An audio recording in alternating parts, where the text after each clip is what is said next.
We are in Deuteronomy chapter 29, so if you haven't already, grab your Bibles. And if you haven't already spent some time in prayer with God, feel free to pause the video, dedicate some time to yourself with the Lord. That's, of course, accepted too. And know that even though we're reading through the Bible, that every second in the Bible is precious and important and valuable. We're working on our relationship with God, knowing Him. So even though I'm reading through, go through the Bible at your own pace. There's not going to be a second of your time spent in the Word of God that will go wasted. So, chapter 29 of Deuteronomy. These are the terms of the covenant the Lord commanded Moses to make with the Israelites while they were in the land of Moab, in addition to the covenant he had made with them at Mount Sinai.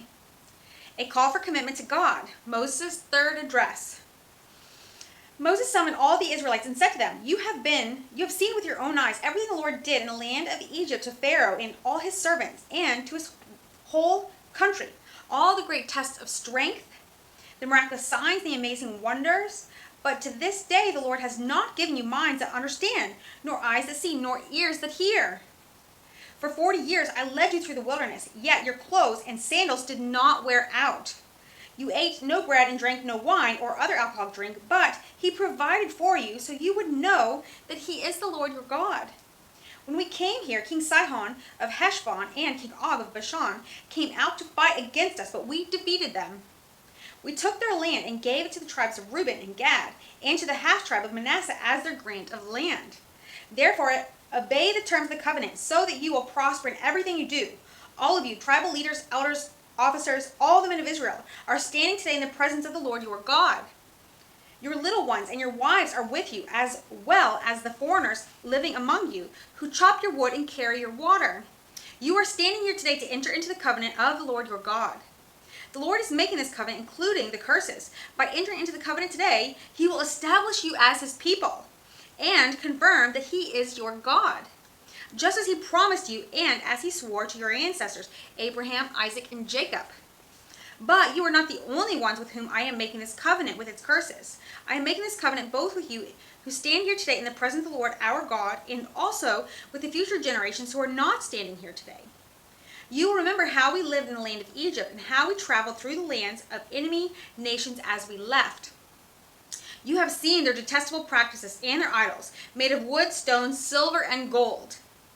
I am making this covenant with you so that no one among you, no man, woman, clan, or tribe, will turn away from the Lord our God to worship these gods of other nations, and so that no root among you bears bitter and poisonous fruit. Those who hear the warnings of this curse should not congratulate themselves, thinking, I am safe, even though I am following the desires of my own stubborn heart. This would lead to utter ruin. The Lord will never pardon such people. Instead, his anger and jealousy will burn against them. All the curses written in this book will come down on them, and the Lord will erase their names from under heaven. The Lord will separate them from all the tribes of Israel, to pour out on them all the curses of the covenant recorded in this book of instruction.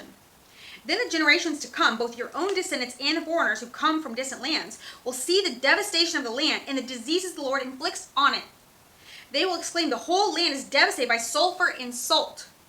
It is a wasteland with nothing planted and nothing growing, not even a blade of grass. It is like the cities of Sodom and Gomorrah, Admah and Zeboim, which the Lord destroyed in his intense anger. And all the surrounding nations will ask, why has the Lord done this to this land?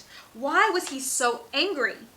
And the answer will be, this happened because the people of the land abandoned the covenant that the Lord, the God of their ancestors, made with them when he brought them out of the land of Egypt. Instead, they turned away to serve and worship gods they had not known before, gods that were not from the Lord. This is why the Lord's anger has burned against this land, bringing down on it every curse recorded in this book. In great anger and fury, the Lord uprooted the people from their land and banished them to another land, where they still live today. The Lord our God has secrets known to no one. We are not accountable for them, but we and our children are accountable forever for all that he has revealed to us. That's a very interesting statement. I really like that. So that we may obey all the terms of these instructions. And I've mentioned before too, God could have used every word in the Bible as new information, and he repeats a lot that says so much about how he knows how stubborn we are and how stubborn our hearts are. Often we need repeated instruction, and as wise and all-powerful God is, he gave us his word. We should treasure every single word that we do have. Chapter 30, Deuteronomy, a call to return to the Lord. In the future, when you experience all these blessings and curses I have listed for you, and when you are living among the nations to which the Lord your God has exiled you, take to heart all these instructions. If at that time you and your children return to the Lord your God, and if you obey with all your heart and all your soul all the commands I have given you today, then the Lord your God will restore your fortunes. He will have mercy on you and gather you back from all the nations where he has scattered you. Even though you are banished to the ends of the earth, the Lord your God will gather you from there and bring you back again. The Lord your God will return you to the land that belonged to your ancestors, and you will possess that land again. Then he will make you even more prosperous and numerous than your ancestors.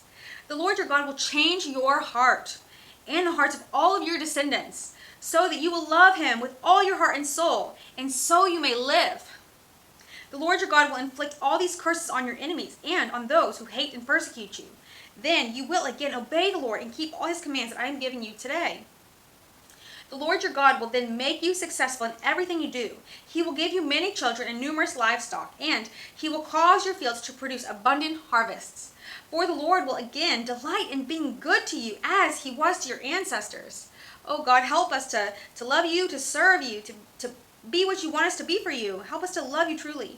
The Lord your God will delight in you if you obey his voice and keep his commands and decrees written in this book of instruction.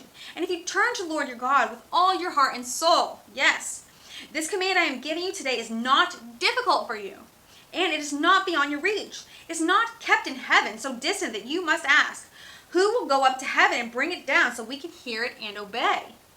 It is not kept beyond the sea, so far away that you must ask, who will cross the sea to bring it to us so we can hear it and obey? No, the message is very close at hand. It's on your lips and in your heart so that you can obey it. Now listen, today I am giving you a choice between life and death, between prosperity and disaster. For I command you this day to love the Lord your God and to keep his commands, decrees, and regulations by walking in his ways. If you do this, you will live and multiply, and the Lord your God will bless you and the land you are about to enter and occupy. But if your heart turns away and you refuse to listen, and if you are drawn away to serve and worship other gods, then I warn you now that you will certainly be destroyed. You will not live a long, good life in the land you are crossing the Jordan to occupy. Today I have given you the choice between life and death, between blessings and curses. Now I call on heaven and earth to witness the choice you make. Oh, that you would choose life, so that you and your descendants might live. You can make this choice by loving the Lord your God, obeying him, and committing yourself firmly to him. This is the key to your life. And if you love and obey the Lord, you will live long in a land the Lord swore to give your ancestors, Abraham, Isaac, and Jacob. And next we'll be in chapter 31, the change in leadership, Moses' last days. And even though in the New Testament with Jesus we are under a new covenant, so many of these principles are the same. I know God still wants us to love him and obey him and serve him with our whole heart.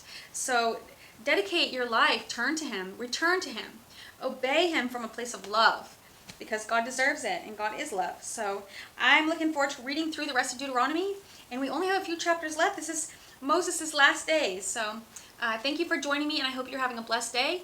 Peace, love, and prayers to you, my brothers and sisters in the Lord.